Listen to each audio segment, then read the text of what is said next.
If you're looking to sell more kitchens, bathrooms, or fitted furniture, you're in the right place. Today, we've got insider info from the nation's biggest player in the game.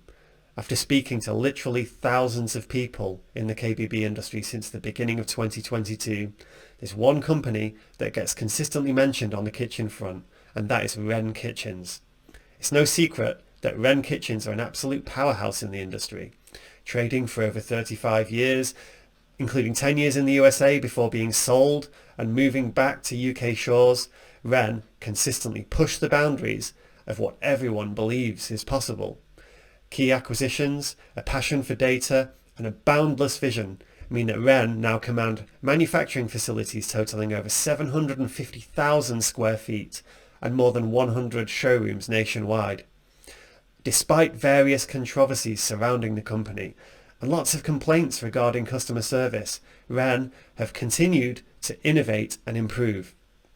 Digital marketing domination, coupled with a high-performance sales culture, has culminated in them finally breaking the 1 billion revenue mark in 2021, and all signs point to continued growth. In our first ever episode, we're going to be getting some unique insight into what makes Wren so compelling, and we'll be looking into what retailers just like you can do to really take your sales to the next level. I'm Bjorn with the Design Supply Fit podcast, where it's our aim to bring you interesting guests to help grow your KBB business. And today we're joined by my co-host Toby Griffin of KBB Support and Tanvir Hassan, a former top sales professional with Wren, who is going to give us an exclusive peek behind the curtain.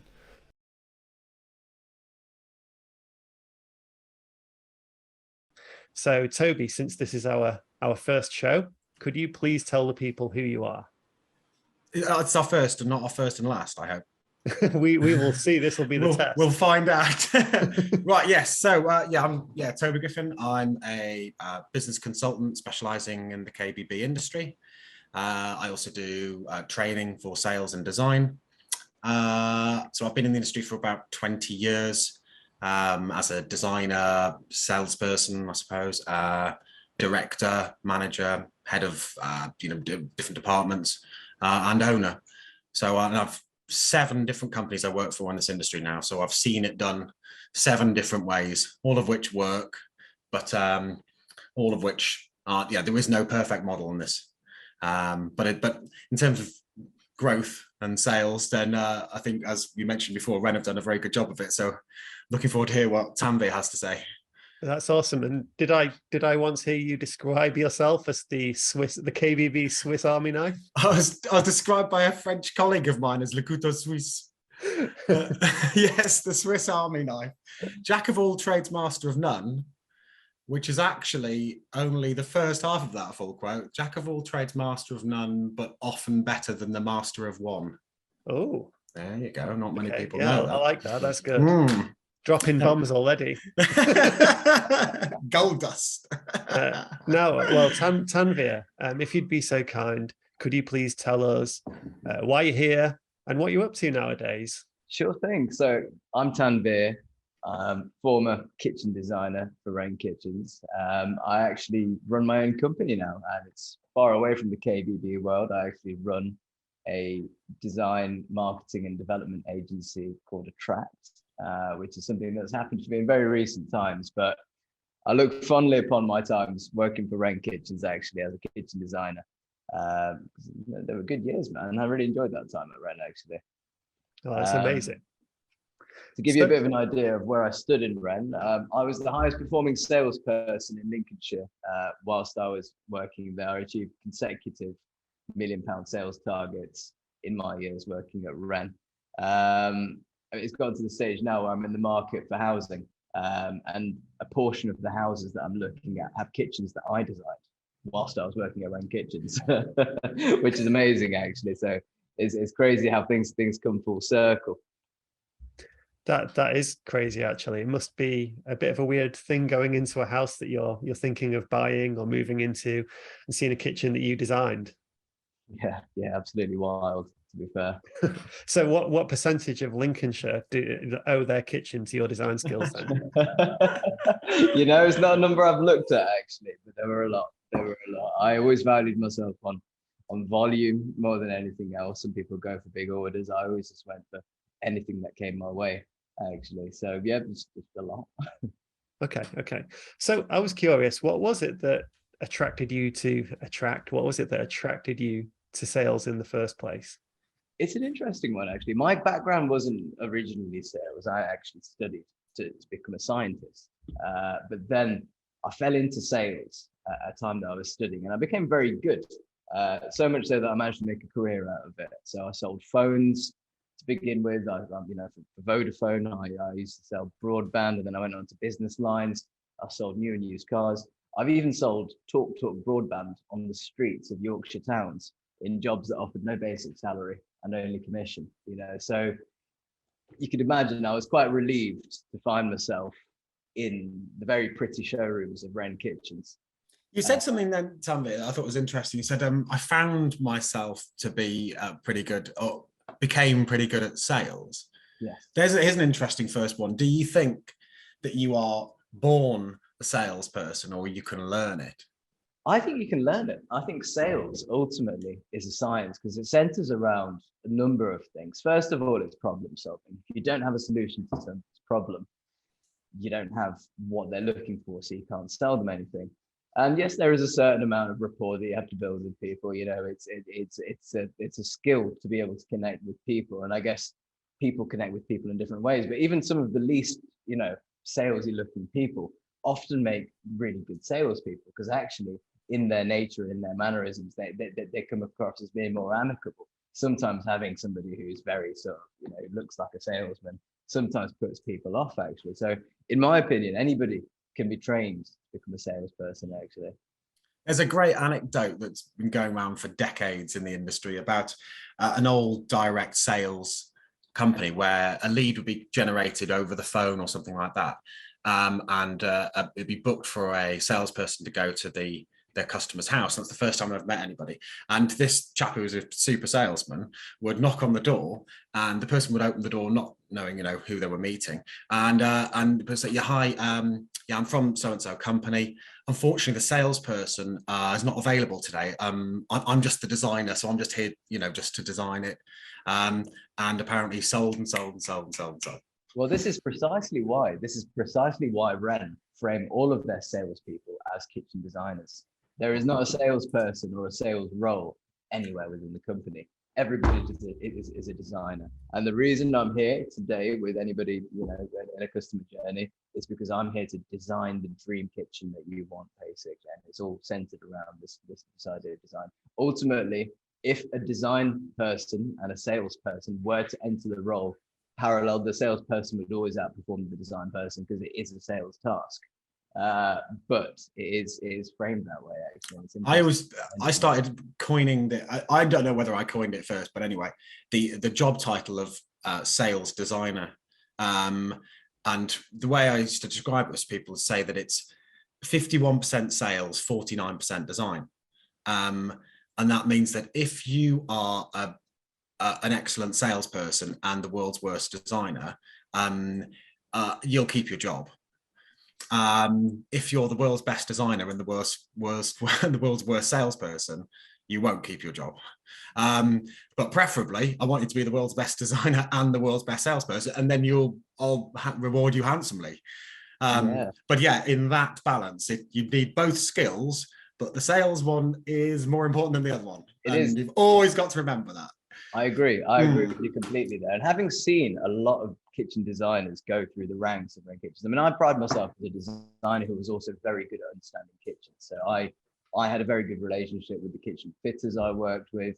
My percentage of error was very, very low because fundamentally I had a level of common sense that meant that I kind of knew what needed to be in a kitchen in terms of components, but also had a good concept of design and also happened to be a good salesperson as well. So I was quite lucky in that sense that I had all of these skill sets. But the people who survived were always the ones that were good at selling, because what Wren have in place, of course, is the idea that you can sell a kitchen and then somebody within their team reviews that design and fixes the errors later anyway. So if there's fundamentally a problem with your kitchen, if it's not compliant with Wren's standards, they don't raise that at the point of sale. They raise that at the point of checking it, and they say, right, well, we need to call you back in because we said we're going to put your hob under your window. Well, actually, we decided that that's not a good idea. And that's something that they do afterwards, because ultimately all of these things are great. People do value knowledge, people value, understanding, but nobody wants to be told that they can't have what they want, because they'll just continue to go to places until they find somebody who tells them that they can have what they want. You know what I'm finding fascinating now is that some of the CAD systems are getting really, really smart, and they're stopping you from doing things that you literally are illegal or just a bad idea. And to such an extent now that a few of them, you can download and use them yourself, and say it will stop you from making the big mistakes like the hob under the window and things like that. So to some extent, it's taking some of the basic design dangers, hurdles out of things. What software were you using? Wren have their very own CAD system, actually, and it's the most useful system. What Wren have is a lot of money, so they invest in their own software, their own CAD software, and it's phenomenal. It's really, really good. I think in many regards, it may have been the pioneering piece of software that preceded some of the things that are coming to market in recent times, because they've got all of that, all of these compliance-related red flags are all encompassed within there. They've got the most beautiful 3D renders, unbelievable 3D renders that they register from just within seconds of sort of pressing the button. So software-wise, they're good. And I suppose it's easier to say computer says no than it is to say, sorry, you can't have that because of X, Y, and Z. Because, at the end of the day, computer says, no, you can't have that because that's illegal. If that was legal, the computer would say, yeah, sorry, mate. And that makes things very nice. But I will also say that actually, Wren's software was probably their most powerful sales tool. The most powerful sales tool that they had at their disposal is, and continue to have at their disposal, is their ability to excite people. Everybody gets so excited when they've been looking at a 2D model, because nobody can comprehend a plan. People just aren't able to comprehend. Apart from retired engineers. That drive you nuts. Yeah. the ones who own pencil sharpeners, they definitely do. You get those scary customers that you realize they've done a hell of a lot of research, and on certain topics they possibly know more than you do, and you're, oh my god, this is going to be interesting. Oh, gosh, no, you do get them. You get people who know what they know, and those kind of people should be appreciated in some regard, because I guess they do bring something to the table. Their architectural drawings are phenomenal, which is great, and I always liked to compliment them on that, because they always appreciated the fact that somebody had recognized that about it. No, Tanvir, you like to compliment on it because you knew it increased the chance of them buying from you. That's why. Absolutely. You've got to really look into the detail of what Tanvir is saying here, because he is an absolute expert at making people feel comfortable and valued. And if somebody brings something like that to the table, they're not necessarily saying, look, you need to march to the beat of my drum and do exactly what I tell you. A lot of the time, they just want you to say, oh my God, that's amazing. How did you manage to do that on your own without knowing much about kitchens?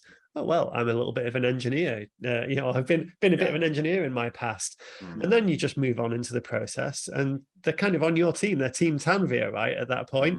Absolutely, man. Absolutely. And this is the thing. I mean, those kinds of people, as we've already expressed, can stand to be a nuisance, because they've already got an idea of what they think a cabinet size should be and why they think a filler should or shouldn't be used in any given scenario. And they've got all of these ideas because they think they understand carpentry, and perhaps to a point they do. Maybe they do have the ability within themselves to construct a kitchen from components if they really wanted to, but they haven't done that. They've come to you as Wren Kitchens, and Wren exists within the parameters of their product range.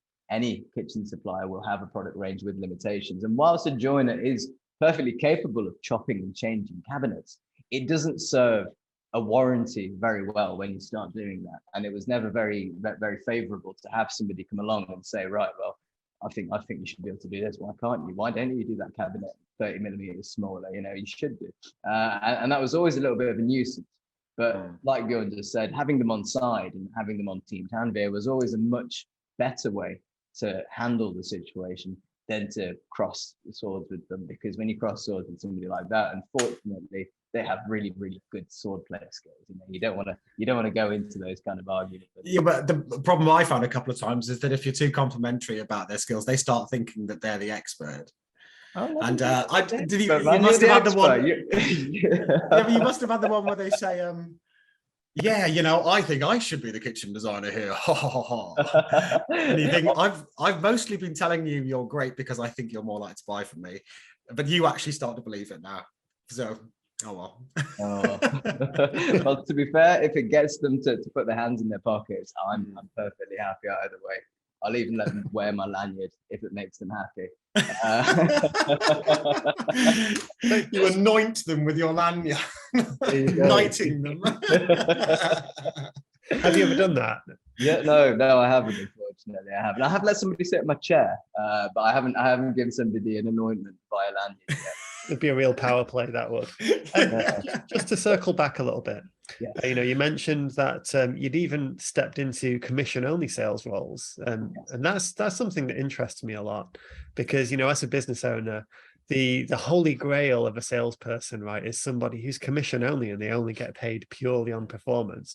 But at the same time, I feel like it takes a real special breed of person and a certain mindset to even contemplate doing that kind of thing.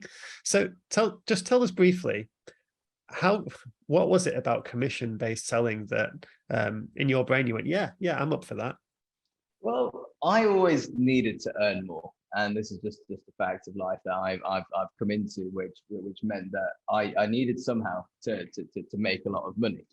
And as it so happened, when I got into a Wren Kit showroom, and I found that over the course of a 2-hour appointment, if I was able to sell a kitchen for 25 grand, I'd be adding an extra grand to my paycheck for that month just for 2 hours worth of work.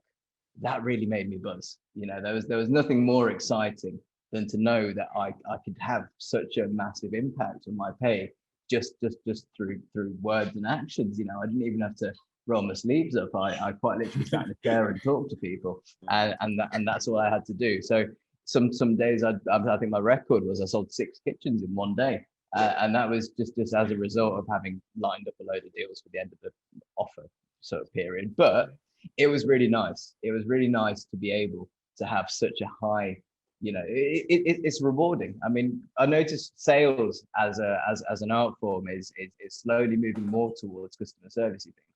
I came from the world of phone sales, which started off as a very commission-led exercise and ended up as a customer service role with sales attached to it. And as a result, sales performance dwindled, and the same sort of things are happening across, you know, the motor trade. You know, motor salesmen are now 18k customer service advisors with a team bonus, you know, and that's starting to become a thing. But Wren Kitchens, thankfully, like many of the other sort of kitchen sales places, still offered a good, you know, commission structure, which was really appealing to me. That's awesome.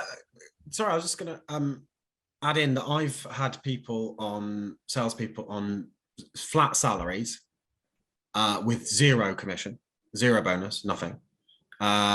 Good flat salaries. And I've had people on 100% sales commission, all in the KBB industry, and all in between. And the bit that I found really interesting is that it doesn't make half as much difference as you think. It's one of my favorite anecdotes. I had a designer who was on 100% commission, and he was a super salesman, and he told me that he was totally money orientated. And I said, no, you're not. And he said, yes, I am. I said, no, you're not. You like to be the big salesman. You like to be the top, the winner, the best in the team. I said, but this isn't about money. He said, yes, it is. I said, okay, I'll give you an example. I'll give you 2 scenarios. Next year, you will sell 10% more than you've done this year. That's a good thing, isn't it? If you're money orientated, you're going to make 10% more money. He said, yes, I'm very happy with that. I said, okay, the rest of your colleagues are going to sell 20% more next year.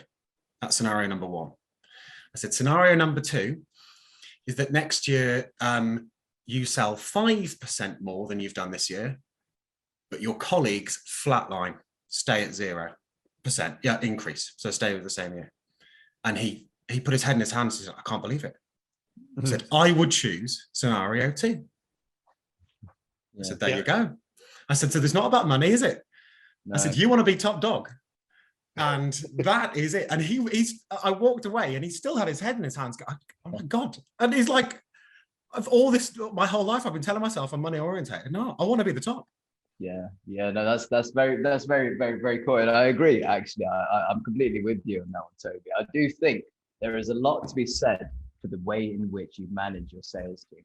One thing that Wren do very well is they manage their sales team very well. It's technologically sort of managed. You have scores, you have percentages, you have gradings across a whole bunch of metrics, which allow them to then measure and say, well, actually, this guy's great because he's performing here. And one thing that they've really absolutely nailed, more than any other organization I've ever seen, to be fair, more best in the government, I think, to be fair, is their data infrastructure. They have the most brilliant way of pooling and gathering data and using that data to make meaningful tweaks and changes to their business. It's really quite spectacular. Can you give an example of that, Tanvir, that you can think of?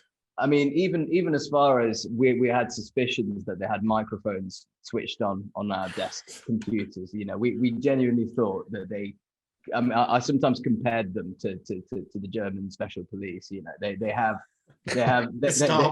Yeah, genuinely, that was my perception of them as an employee sometimes, because they do monitor everything. They don't miss a single trick. I remember on one occasion, I had a customer who she was a bit lowbrow, but I got onto her level. She wanted to. She bred dogs for a living, and I think I saved her kitchen planners, the dog's bollocks. The dog's bollocks is what it was called. It sold for 30 grand. And within an hour, I had a top director of the company calling me, or calling the store, demanding to speak to me and fire me because I'd called the kitchen plan the dog's bollocks. How dare I? That's it was very, very close to watch. And this has happened to be how they operated. And I really admire it. I do think they have that side of things absolutely nailed. And I think that's a level of business infrastructure that small businesses are going to struggle with. I think a lot of the people listening to this podcast, a lot of the people who start out in this business won't come from big business. They'll come from wanting to, from wanting to sell kitchens as a result of having installed kitchens previously, in other roles for other people. Perhaps, this is your first kitchen business, or maybe you're even, a few years in, maybe you're a couple of decades in, and you've got a relatively stable but well-performing, small business. But when it comes to kitchens, one thing I learned at Wren was that knowledge and understanding of kitchens literally mean almost nothing. To sell a kitchen, you don't. Hold on, Tanvir, can I just put in? Sorry to ruin your flow. Yes. I'm curious. Yes. You say that actually you really admire the level they went to in kind of overseeing things and managing. Yes. Do you say that in the mind frame of being an employee in the job, or do you say that because you now own a business and you look at things differently? Even as an employee, I admired it. It was a thorn in my side. Don't get me wrong. I think everybody, who lost their job as a result of underperformance ultimately went to hate that. I never lost my job for underperformance. I was a great performer, and therefore I never had any issues. I think as long as I continued to be a great salesperson, I was all right. I didn't have any issues. So I never, within my job role, ran into a performance related issue, and that's great because nearly everybody does, so I'm quite proud of that. But from the perspective of a business owner now, I wish I had that kind of infrastructure. That is phenomenal, to have that level of understanding of your customer, of your staff, of your team, of what they've done with their time, every minute of every day that you've been paying them is quite phenomenal. But I think the thing that's lost in that though is that you feel as an employee you are a number, aren't you? I think that's where I do most of my work in the independent sector, and the independent mentality is about being valued and making a difference yourself and being important within your business. Whereas, as you've sort of alluded to there, is that Wren, if you weren't performing, you're down the road. Yeah, no, absolutely. They were brutal. They were brutal in Yeah. staffing practices. They were, it was a case of hiring more people than you could afford to keep, with a view, with the intention of then getting rid of as many underperformers as you needed to. It was quite a brutal practice in many regards when it came to the way in which they managed their work. Well, I've taken on people before. I haven't quite gone to that extent, but the salesperson, I'd say 1 in 2 is still with you in a year's time. Yeah. As an average. And just on that note, Tanvir, you mentioned that they would hire more people than they knew they were going to keep on. Yes. How did you first start out with them? How did that come to be? That's an interesting one. I actually went for a walk around their showroom. I bumped into one of their salespeople. I spoke to him. He was a nice chap. He became one of my long-standing colleagues whilst I worked there. And I simply just asked to speak to the manager. I didn't fill an online application form to begin with.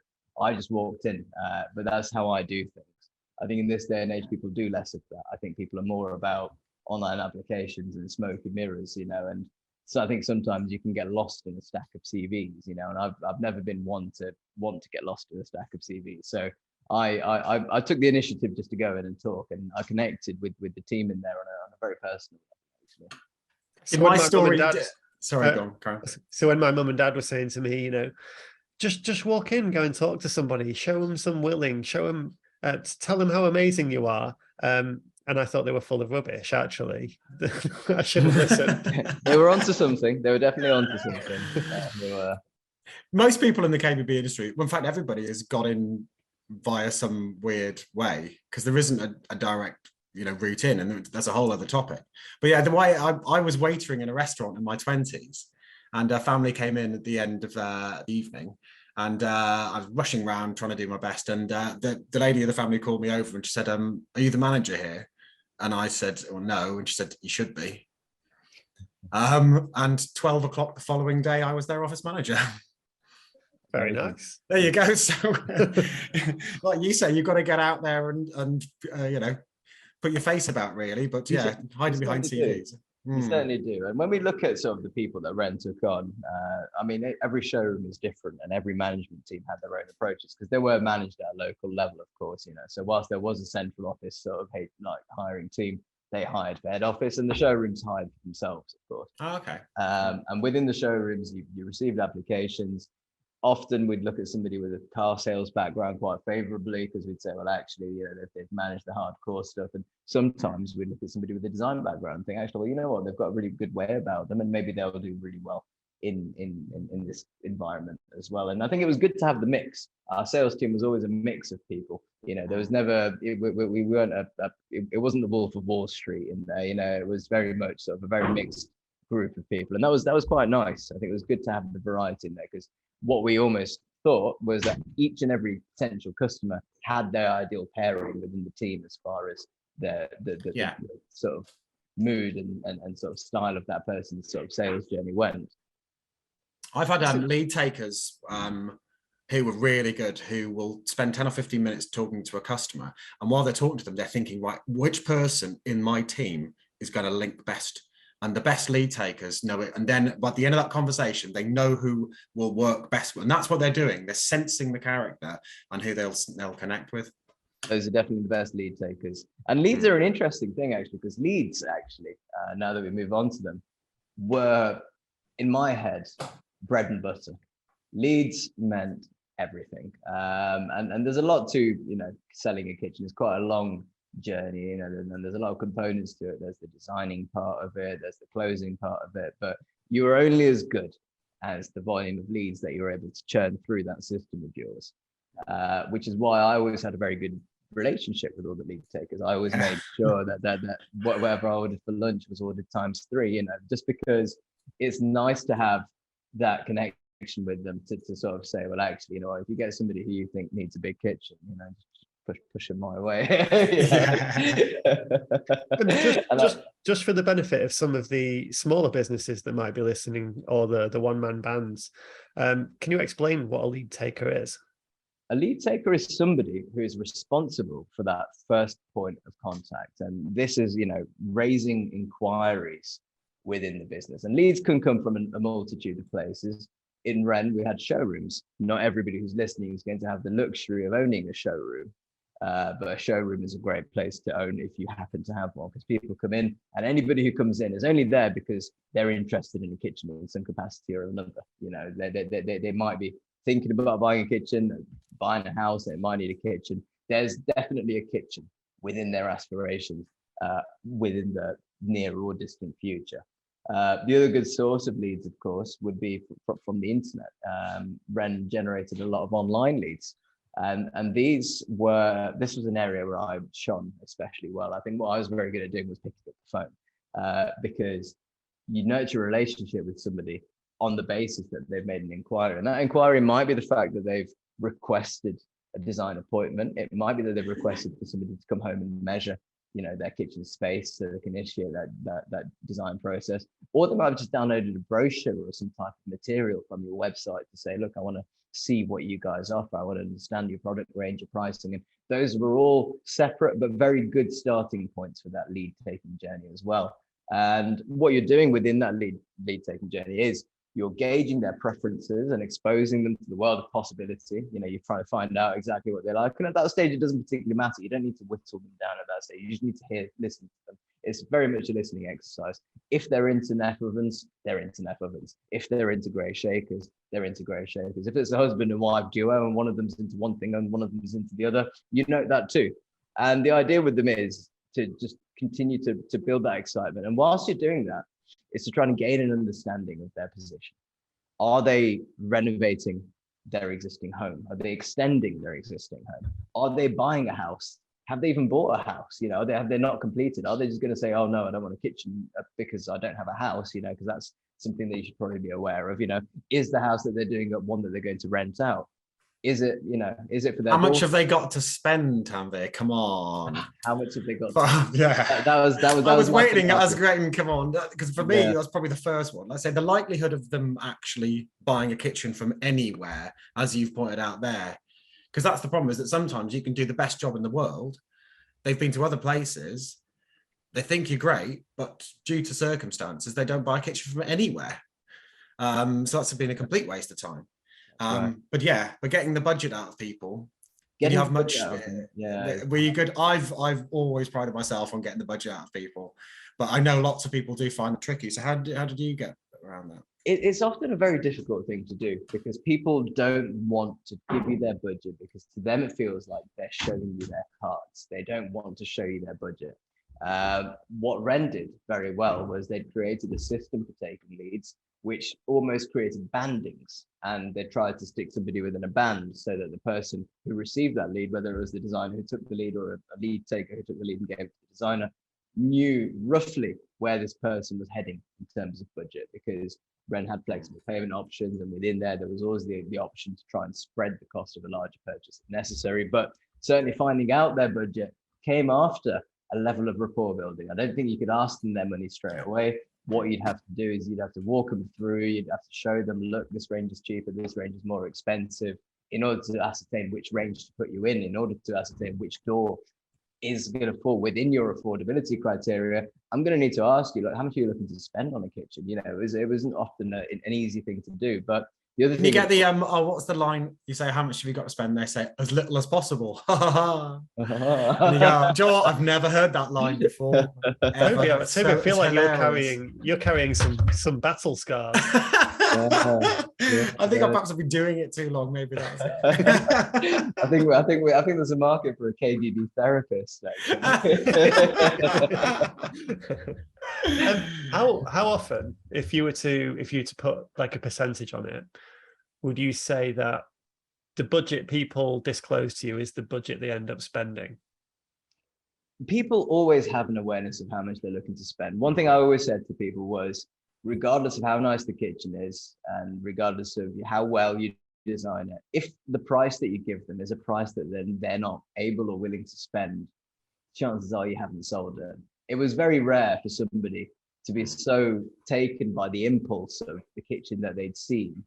You know, this might be somebody who maybe aspired towards a kitchen and they'd come in and all of a sudden, you know, they got the divorce payout and they're like, oh, you know what, I'm going to have a lilac kitchen. And, you know, they're like, you know what, F it, I'm going to buy the kitchen. that was very rare. You know, that might have been 5% of people, if that. You know, the majority of people came in knowing they had 10 grand, and the majority of people spent 10 grand. You know, and if my exercise was often just doing whatever it took to give them the kitchen that they wanted for that budget, even if that meant not buying their worktops from Wren, even if that meant not buying, you know, not getting Wren's fitting and getting their neighbor to fit it, you know, whatever it takes, you know, you have to try and achieve whatever they want within the money that they're looking to spend. I think the old you know, sales technique of upselling is starting to become a little bit defunct these days, because like I say, in most cases, people have got a pretty good idea, and particularly in the kitchen industry, and the chances of them doubling their budget, like you say, is almost zero. They might, you could move it by another 10-20% maybe if they really like it. So when it came to upsell or switch selling, what I would do is train the team to perhaps be designing in or factoring in, specifying elements that we make more money on. Absolutely. So you can shift things. For example, you know, the margins on appliances are famously quite low.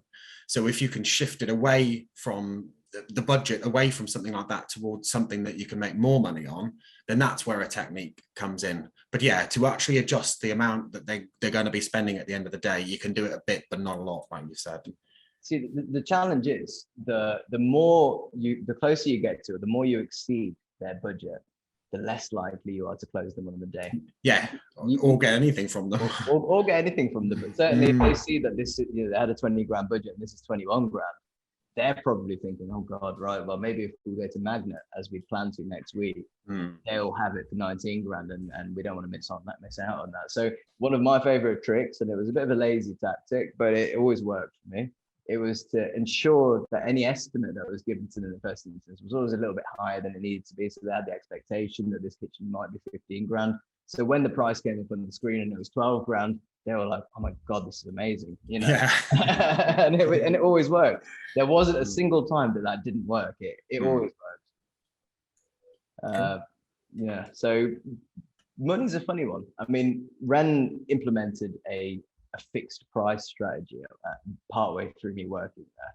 So there came a point after which we said, you can't have any money off. Sorry, we've already checked our prices. And if you look on that wall over there, we're 30% less than Magnet, 42% less than John Lewis, and 10% less than Howden's, or whatever it was. We've already done our research.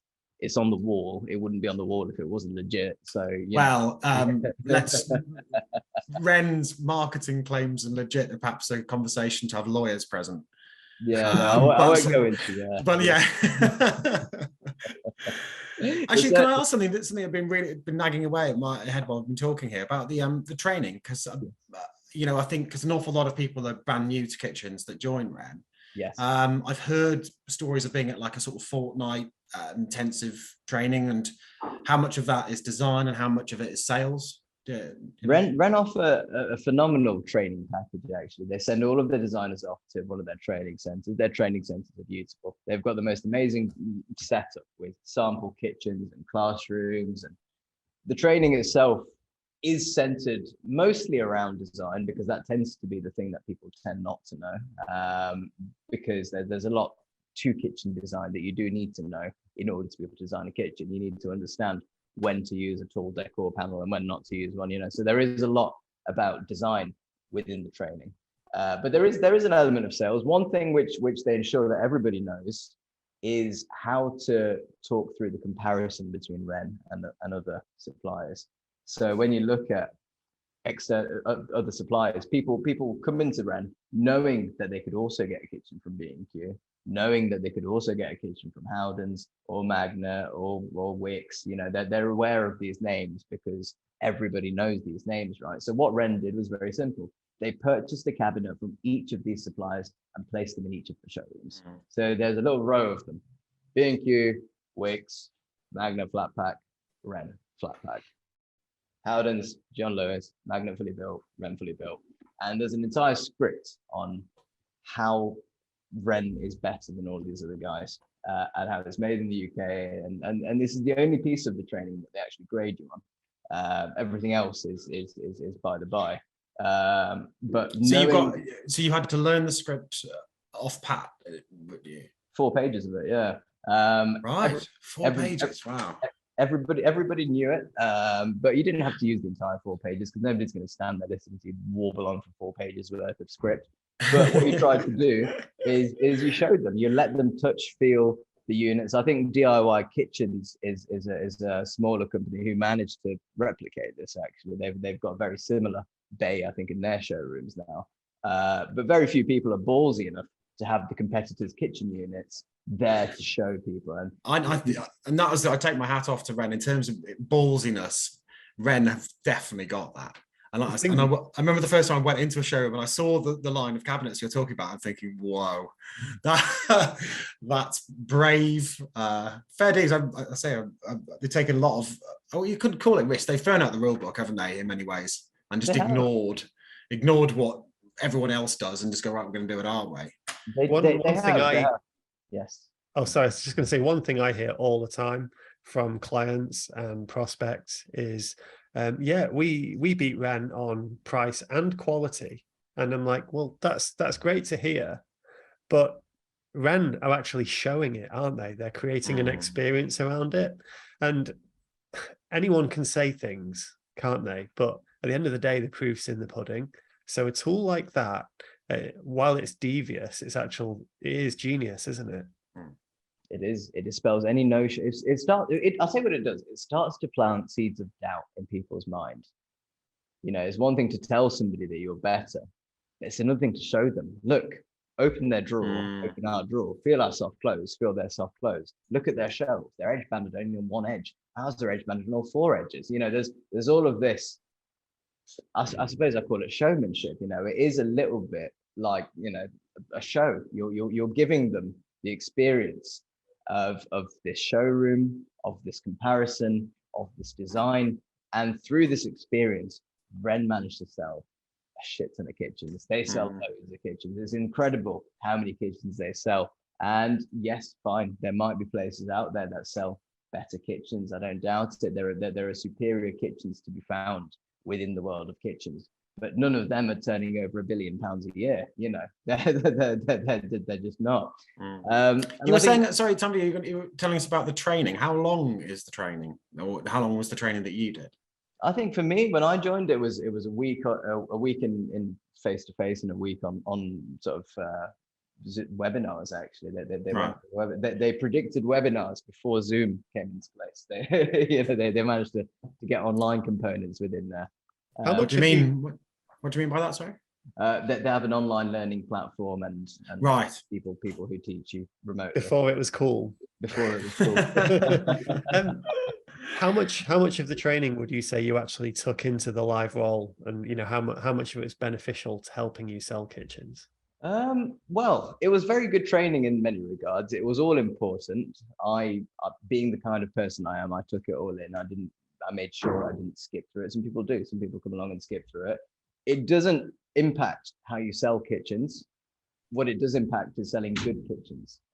So if you do the training and you understand the principles for why Wren have these rules and what the exceptions are and why an induction hob can't go in a drawer where it's going to catch on the drawer, and all of these things get taught within the training. When you know these things, you avoid these mistakes. And what Wren do is anything that you make that's a mistake that you shouldn't have made, they charge the designer for the mistake. Yeah. Of course. And I had a very, very low free issue count on the basis that I'd done the training and I understood it, you know, and that was all very good.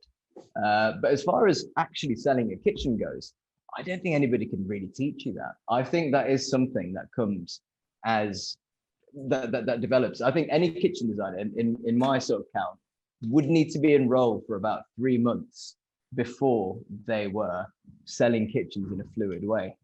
And that was anybody from any background. Just from my experience of having been there, everybody took 3 to 6 months to get on board with the sales process. It's funny, in the independent sector, I would say you need to have been in the job for at least about 2 years before you start getting good, because there's that much more choice. Because obviously Wren, it's a relatively, you know, sort of simple range, and everything's in a brochure. Like I say, you've got the CAD system that stops you from making, you know, any big mistakes. So there's a lot less opportunity to get things right. And you had the surveyors as well, I believe. They went out afterwards. I think you mentioned that before. So there's like a catch there, isn't there? In case you have made a mistake through inexperience or just a genuine oversight. That's right. Wren had all sorts of things in place. So they had this computer system that made things really easy. It was the most idiot-proof CAD system I'd ever seen in my life. They had home measure chaps, of surveyors who'd go out and carry out home measure appointments, ideally before the appointment, but in some instances after the appointment. And in any case, that ensured that you were never out, in terms of measurements. And not only that, they have a full-blown department of compliance officers, all of who review each and every design and ensure that anything that shouldn't be there isn't there, and anything that should be there is added. So is that post deposit then, was it? Yes. Or a finance agreement, and then it would go to the compliance officer who'd have a look over it and go back to the designer in the first instance with questions. Right. Then They go back to the designer and they say, right, you put this here and that there, that's not compliant, why have you got the wrong colored plinths on, you idiot? Sort it out. And the thing is, the majority of designers that I worked with weren't especially good at getting things right first time. Everybody made mistakes, mainly because what we're trying to do is have a really, really exciting conversation with Margaret whilst we're trying to design a kitchen. At the end of the day, it's a sales exercise. It isn't designed to be immaculate. That there's no component of perfection there. All we're trying to do is excite the customer. But they had all the fail safes in place to ensure that no kitchen, in theory, went out with the wrong parts. In a similar fashion, but without compliance officers, what I've done with smaller teams of designers is that even during a design or the latest after it's been sold in principle, is that they then sit down with one of their colleagues and talk through the whole design with one of their colleagues. And that's a good way of doing it as well, because you just get a fresh set of eyes or something. And your colleague, because when you spend a lot of time on design, you almost go a bit blind to certain things. And so a fresh set of eyes or somebody who knows what they're talking about can point out something, go, oh my God, yeah, I forgot to do that. Or I'm going to need to adjust it. So it can be done, obviously, in a very formal way, like in a big company like Wren with the compliance officers, but even just with colleagues is a good way of catching mistakes. It's a very good thing to do. Wren actually do both. In addition to the compliance officer, there's also peer review on each design as well, and that's another thing that they have. It's a good learning opportunity as well. Actually, you get a good looking at someone else's ideas and things. It's probably a good little training technique as well.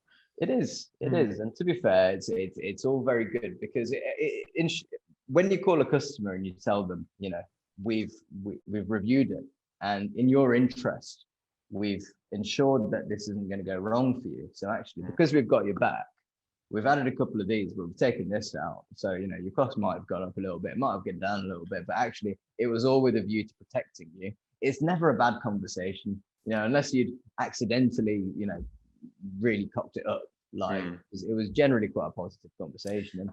Well, that's always actually the classic. Always fun if I have got some bad or tricky news to say to a customer, you always have the solution before you ring them, don't you?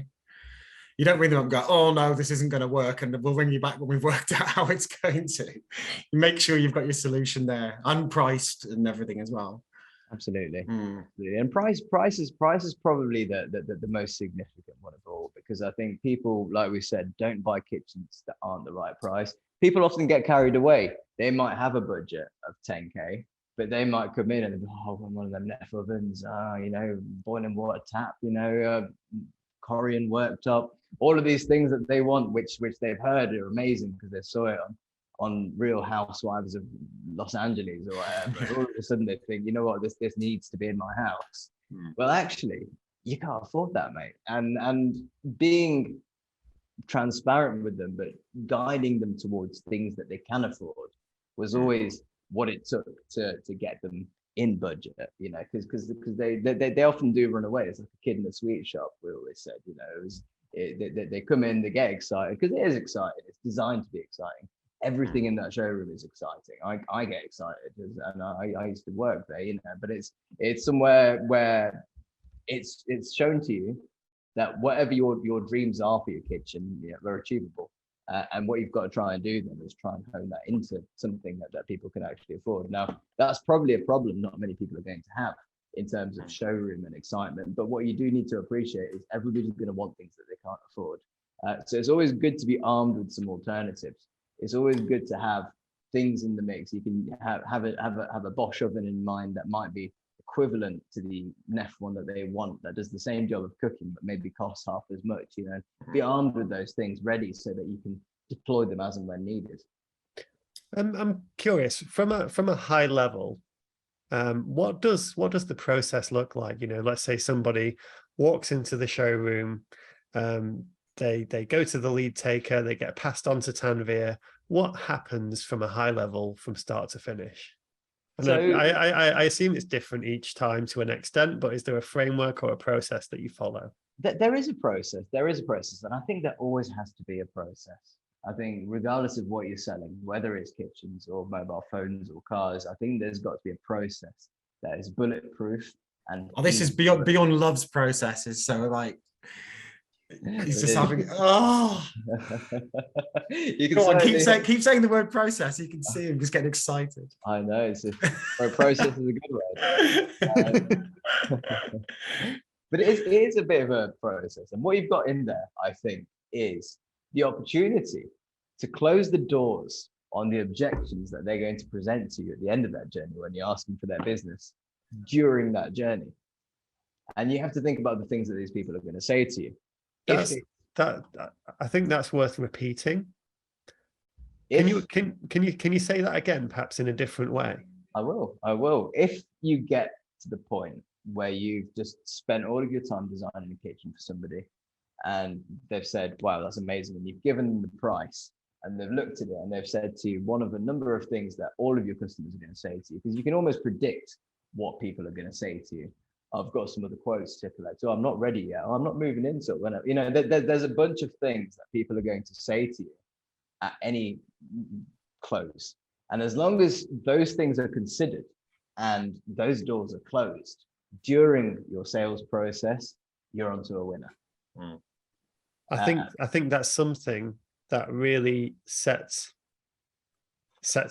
high performing sales processes and people apart from people who they just pick a close rate out of the air.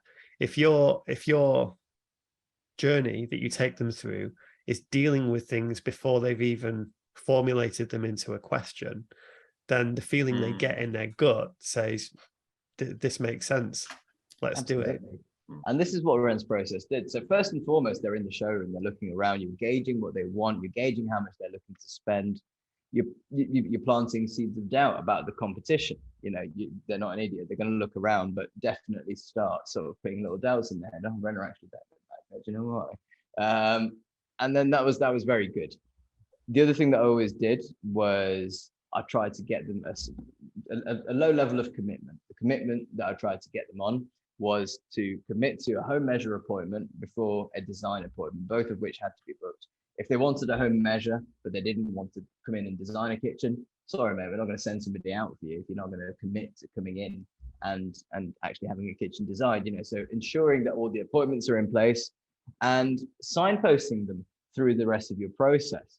I always ensured that they knew that when they come in next time, not only am I going to be designing you a kitchen, but I'm also going to be giving you a price. And if the design is right and the price is right, I'm going to be asking for your business. I'm going to be asking you for a deposit, is said by me at the start of the journey. So that when it gets to the deposit, then I don't know, I've left my card at home, mate. I didn't know you were going to ask for a deposit today. I left it with the dog. Whatever they say, those things need to be left their credit card with the dog. Yeah, well, does the dog know the PIN number? You'd be surprised. You get some very clever dogs. But yeah, you make a good point there, is that you tell somebody what's going to happen next and what the expectations are. So, because that's the thing, is that if they've come in and they're not understanding that you could be asking for the money that day, then they'll panic when you do.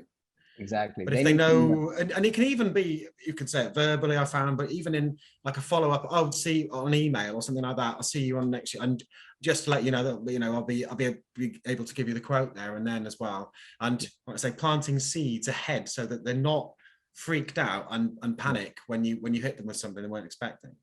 They'll feel like they're in safe hands, right? Yeah, it's a bold thing to do. It's a bold thing to do, to look somebody in the eye when they first come in and just to say to them, look, if we get this right, I'm going to be asking for some money. And they need to know that. And not only do they need to know that, they also need to know about any flexible finance options that you offer, if you have the option to pay, over installments, because they need to take that away and discuss it between them, because guaranteed on that car journey home, there is going to be a discussion about precisely that, so they need to walk away with that knowledge. You also need to ensure that at the point of asking for this business, any stakeholder, AKA husband and wife, both need to be at the appointment. Never set an appointment where only one person is going to be there, because their objection's always going to be the same thing. They're always going to say, oh, this is great, but I can't buy this without asking Graham, and then you never see them again. And that's always the case, So ensuring that all stakeholders are there and keeping in touch with them in between as well. I think if you've got an appointment booked in for them on Saturday, giving them a call on a Friday just to say, hey guys, just giving you a call to let you know, I've got your measurements now, looking all set for 9 a.m. tomorrow. Is that the best time for you? Oh, you want to make it 10? Cool, let's make it 10. And that's just, that's just courtesy, but it shows a level of commitment to their appointment that they can't not show up for you then, it's good to confirm. Do you know one little tip I give to people when ringing, because as you rightly point out, Tanvir, and I know Bjorn's definitely on this, is that picking up the phone and speaking to people is absolutely vital. But a little tip that I suggest to people is that when they first pick up the phone, when the person answers, they say, hi, yeah, it's Toby from XYZ Kitchens. Just checking, is this a good time, or are you busy at the moment? And I found that worked brilliantly, because you're demonstrating an interest in them first rather than what you're on the phone about. And 9 times out of 10 they say, no, it's absolutely fine, but inside they're actually thinking, oh, you actually care about me. And then 1 time out of 10 I am a bit busy, and can I give you a ring back another time? I'm like, yeah, we'll make it 10 o'clock tomorrow. So it's just a tiny little thing that I use every time when in that situation, and you always win out of it. You go up 1 notch in 1 question. So yeah, all these little techniques, and I'm sure you've got plenty of these as well. Can I ask you something about Tanvir, because I've only had a limited experience with this. I have done it before, but not probably as much as, or intensively as it was in Wren, is selling finance, because that's a whole, it's almost another skill, but the attention is not now selling the kitchen anymore, it's how you sell the finance. So can you talk us through how you do that? It's interesting. Wren actually made selling finance no longer selling finance, because you didn't get paid anything more for selling finance. It was just part of the standard offering. I know in some regards it's beneficial for a company to offer finance, because maybe they get paid by the finance partner for every finance agreement that they have. But certainly paying an amount over a period of time is a lot easier for people than paying all in one lump. Some people do come in with the intention of spending their budget, and that's fine, but as it so happens, these sorts of projects escalate. All of a sudden you need a new floor, all of a sudden you need to redo the electrics. So allowing people the flexibility to cover the rest of their build with the money that they've got, and giving the assurance that they've got a really nice hassle-free finance package that they can spread the rest of the cost on, was always a nice thing to do, actually.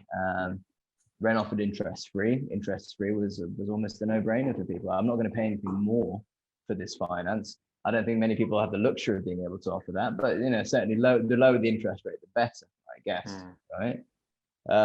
It certainly made it easier for people to manage their costs, and I suppose for Wren, it also gave them a really good relationship with Barclays. I think Barclays are the ones that manage all Wren's finance, so they've always had finance on offer, and it's always been 3 years, 5 but years. It's at a cost to the business, and I don't know, depending on who. I've dealt with figures between 5 and 10% it's costing.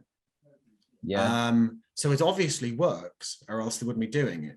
But I did actually find you do almost have to sell the finance. You've got to know about it, like in the same way as you know about kitchens. You've got to be able to understand the different APRs, and there's all the legal side of it as well, isn't it? You've got to read off scripts, and then they've got to sign this and sign that. So it can become a good half an hour or more of your time sat with the client, can't it?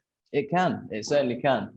One thing that I did ensure, the finance component of the conversation, although it was mentioned and it was described to some extent during the design appointment, it wasn't managed until later. So finance was usually implemented at the point of covering the rest of the balance. So if the customer left their design appointment having paid a deposit, their need to fill in the finance application didn't come until maybe 2 to 4 weeks later.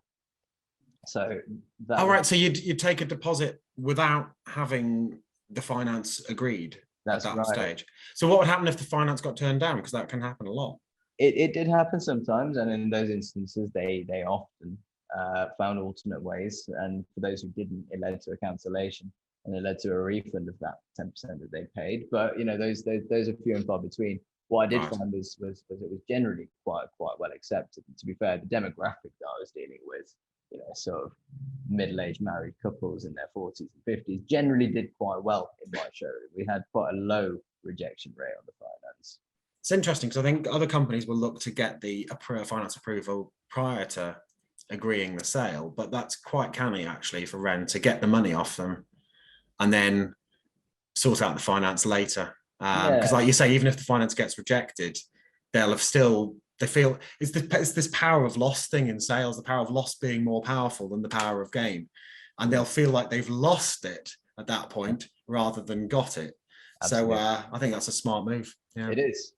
Now bringing it back to the process. So you've got them in the showroom now. They're both turned up. It's Saturday afternoon. They're both off. They've come in. I used to call my sales process giving them the VIP. Is what I dubbed it when I was there working there. And it was a very simple journey. It was, listening to them, letting them find their bearings, giving them a minute just to adjust to the new space that they're in, sticking a coffee into their hands and taking them somewhere to be seated, take an interest in what they're saying. Because when they, it's subtle things. If they say things like, I stick crisps in this cupboard here, when you go through your design later and say, oh, there's the cupboard that you can stick your crisps in, that's golden. If she's got a collection of porcelain cows that she needs to display, and you've accommodated that with a series of glass cabinets and said, well, these are the cabinets where you can display your porcelain cows, that's gold. That's exactly what they want to hear.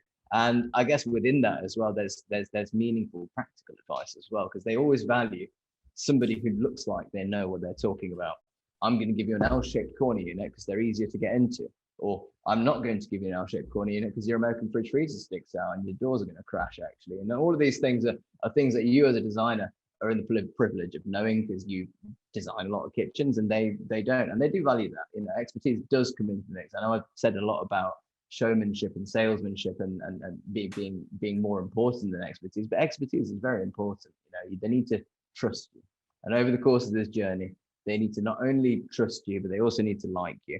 And they need to be telling you their deepest, darkest secrets so that you can factor these into their kitchen design. Their midnight crisp eating habits. Exactly that. And I think I wanted Tanvir for you to tell us that your process was called the dog's bollocks. That's what I really wanted to hear. I really wish it was. I should have changed the name. Guys, I'm just a little bit conscious of time. Let's say you've got them seated, you're down at the desk, you're now kind of diving into the CAD process. Let's say you're selecting cabinetry that's in line with what they want, and you've got something resembling a kitchen that's in line with this vision they've got in their head. And what happens next? So at some point or another, you're going to have to ask them for their business. And you're going to turn this dream kitchen of theirs, you get affirmations from them. You say, is this the right kitchen? Yes. Okay, great. Well, we're going to look at the price now. And at this point, if you imagine the excitement curve has been steadily, gradually sort of going up, all of a sudden it plummets, and all of a sudden they're your worst enemy. They were loving you. They loved everything that you had to say. They might have even considered, getting you married off to their daughter. All of a sudden, they hate you because you've asked them for money. And depending on how you've handled it, if you've managed to address their budget, you're in a better position. If you're over budget, they're not. But any person is going to want to try and walk away from that scenario to buy themselves some more time. If they're not buying, if the kitchen is right and the price is right, I always said, if you think those things are correct and they're not purchasing, there's only a number of things that could be wrong. Either they've got another appointment somewhere and they're not telling you and they want to compare your price to somebody else's price, or the kitchen's not the right kitchen and you haven't addressed their needs and they're just not telling you the truth, or the price is too high and they're not telling you the truth. We used to use the phrase buyers are liars. They're not going to tell you. You need to get it out of them, and in order to do that, you need to buy yourself some more time. You've got to really calm it down. You've got to try and sort of bring that excitement back a little bit, and you've got to give them the headspace to comprehend that what they've just asked for is going to cost them money. And if you've handled it well and you've addressed both parties, and there might be one person pulling the purse strings and there might be another person who's maybe more excited about the journey, but they're both there and they're both in it together and they're both looking at each other. If they need a minute, give them a minute to have a chat. Leave the table. Let them talk. Let them do what they've got to do. They might talk themselves into a sale. More often than not, they do. Sometimes they talk themselves out of a sale. Ren's got microphones on the table anyway, so you can hear what they're saying, right? Yeah. Well, we never got privy to that, unfortunately. But actually, Tanvir, it's interesting you say that. Another little tactic I've picked up over the years is to actually know when to leave, and you can buy yourself an excuse to leave. And when you know that they need to talk, you can actually say, "Oh, I've just remembered. I need to phone Mrs. Jones about their plinth. Are you all right here for a few minutes?" Yeah. And I'll just go back. Sorry about that. Yeah. And I've had very good salespeople who just invent a reason to leave the table with the client's obviously permission, knowing full well that they do need to talk. And you'll get the sale on that day if you do it at the right time. And then you can come back. They've had the little conflab and they've decided, right, they're going to go for the something tap or whatever, and then it's all done. And then it's all done, right? It's true. It's true. People are very much like that. They're of the mind that they need to be given the time to make their decision. Yeah, and when they're leaving, when they say, "Oh, we need to have a think about it," it's because you haven't given them that breathing space, and you can do it in showroom, can't you? You don't have to let them go home. You can give them that breathing space in showroom. Absolutely. Yeah. I mean, sometimes they've said that they're going to the pub to have lunch, to have a chat about it, and more often than not, they won't come back after the because once they've gone, in my opinion, they were gone. People might disagree. People might say, well, actually, no, we're going to get them. But I always believed in closing them on the day. Now, one thing that Wren took away from us was the ability to barter at one point. When I first started, we had the ability to barter and drop the price. I imagine a lot of the listeners of this will have the ability to be flexible with their prices. But the minute you drop your price, you've devalued your product. I never believed in dropping the price, because the minute that you say that this kitchen could cost you less for exactly the same thing, you've effed it. Your product is no longer as valuable as it was. But with the greatest respect to Wren, they are famous for starting at a price and it ending up being somewhat less than that. Would that be a harsh thing to say? Wren used to have a system by which they could reduce the price of their kitchens, and this was something that was allowed to designers and sales teams within the showroom. Many designers weren't skilled enough to use this system properly and ended up taking full profit out of the kitchen in order to get and that's the problem when you give that freedom, is that some people will just rush to the bottom, won't they? And kill the margin. Out of about 10 people, about 8 people would do precisely that, and then about 2 people who wouldn't. So unfortunately, with the high turnover of staff and no control over the skill of your sales team, that was a recipe for disaster. And that's precisely why you've got that understanding of Wren, which is why Wren, probably about 4 years ago now, stopped doing that.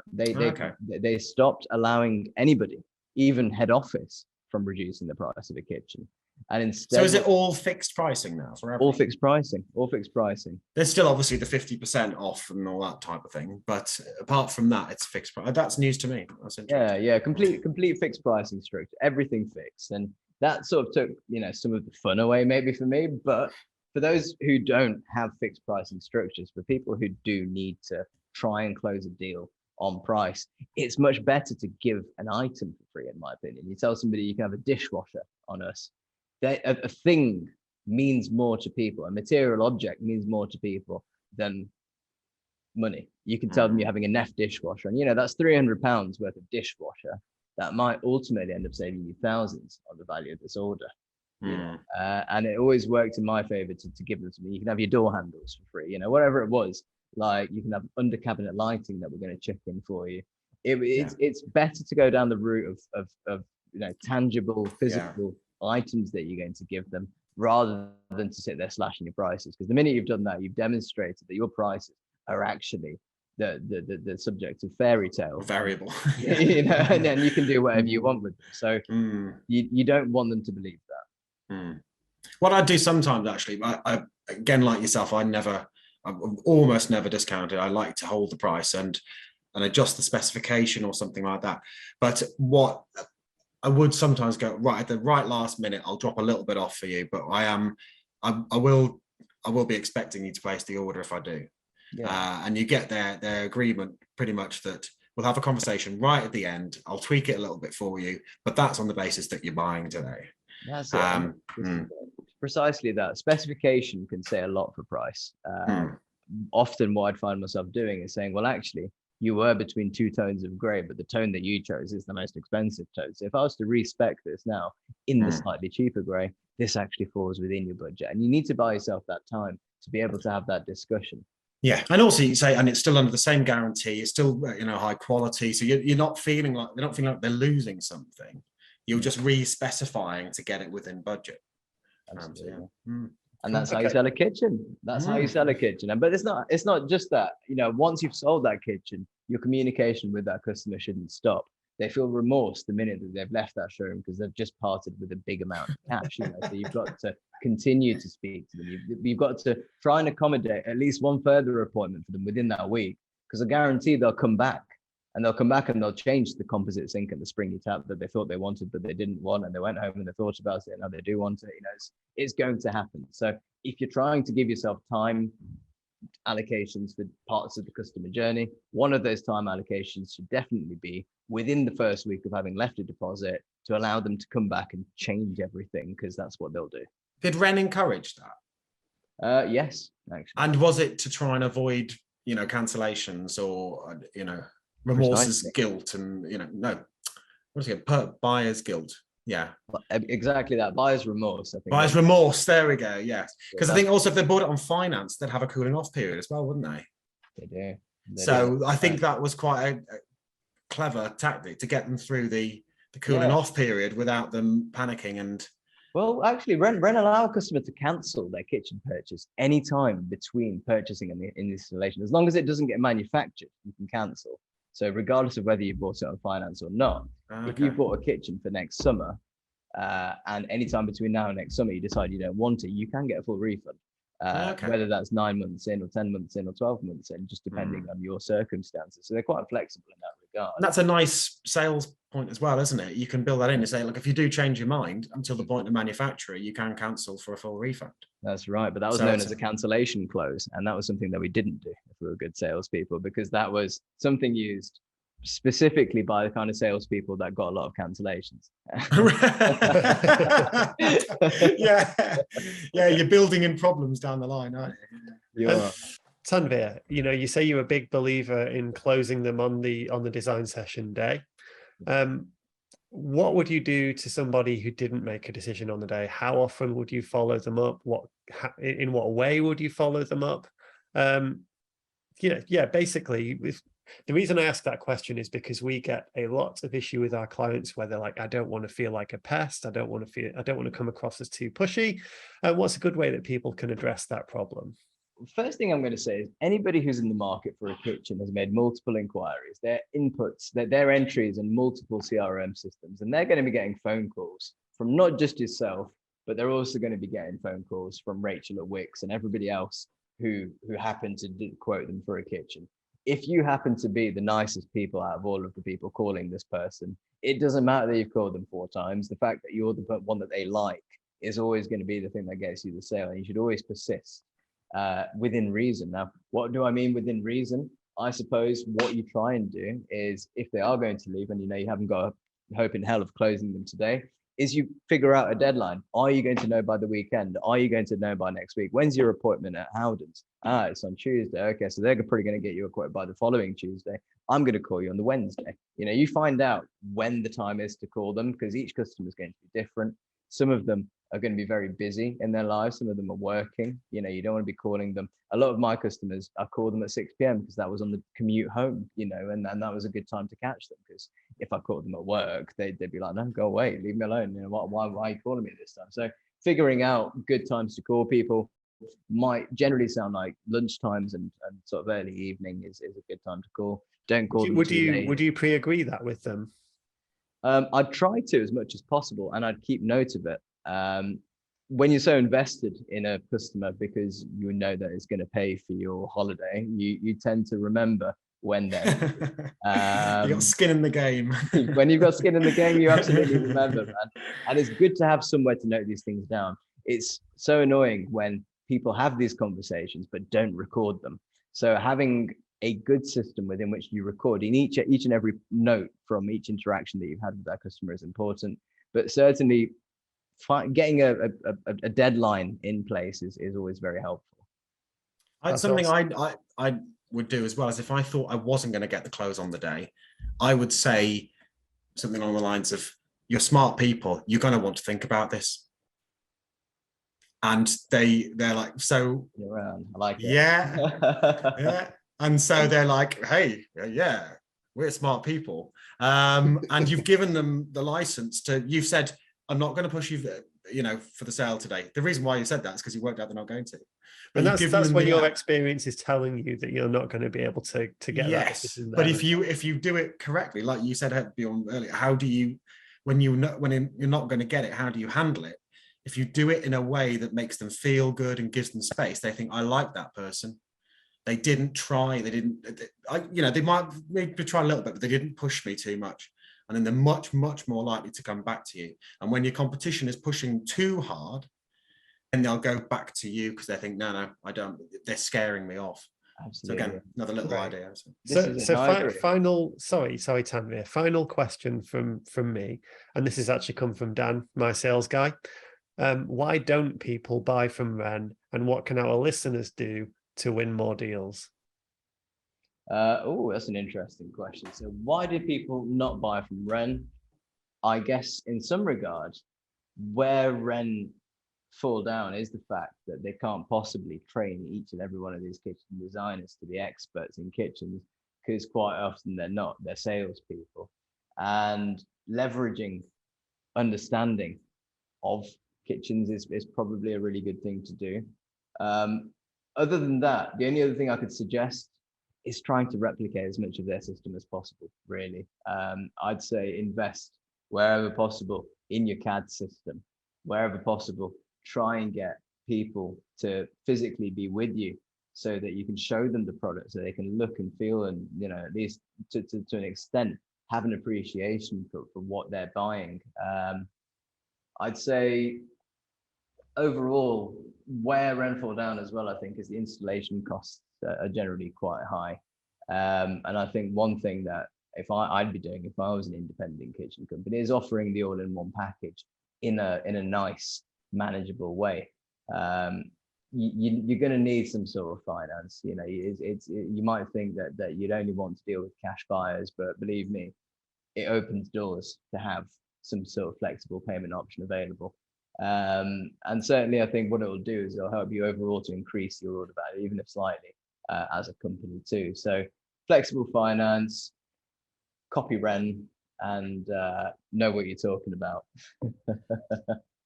Well, that has been absolutely amazing. I think there's so many gems that people listening can take from that whole call. Tanvir, how can people get in contact with you, and what should they reach out to you for? If you need to get in touch with me, guys, I'm on LinkedIn. I'm Tanvir Hassan. Please catch me, or give me an email. I'm tanvir@weareattract.co.uk. That's one word. Yeah, thank you so much for your time. Same question to you, Toby. How can people reach out to you, and what should they reach out to you for?